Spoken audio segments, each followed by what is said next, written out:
with you now. In times gone by, one quarreled oft with Guizhong concerning mechanical principles. We each had our ideals, and neither would yield. Under the pretext of a social gathering, one invited the impartial Rex Lapis to judge the quality of our creations.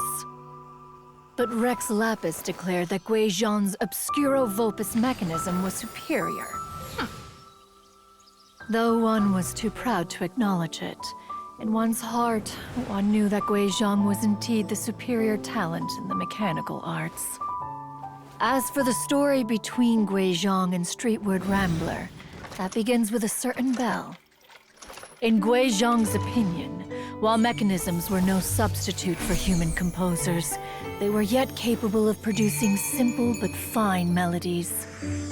But Streetward Rambler believed music to be an expression of the soul, an emotional enterprise that could never hope to be replicated by machinery.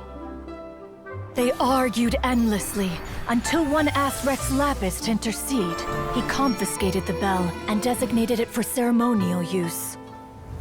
Thereafter, one would often find them convening in the mountains, discussing music, mechanics, and all the affairs of the mortal world. But these good times were not to last. War broke out between the gods, and soon engulfed the Guili Plains. Guizhong was overpowered by the enemy, and fell in battle. When Streetwood Rambler and I arrived at the scene at long last, all that remained among the ruins was her lifeless body.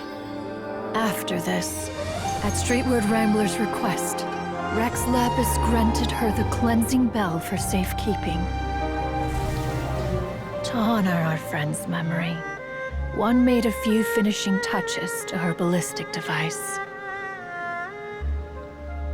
Many lantern rites have passed since then. Many greetings and goodbyes. Upon what do you gaze? The Guili Plains? No. It's everything.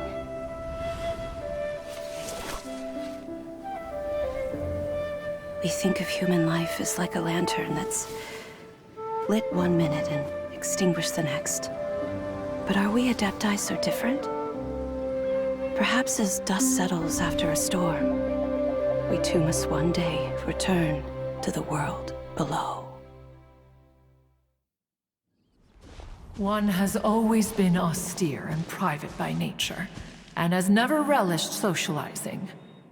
One's dealings with Guizhong were born out of discussions on the discipline of mechanics.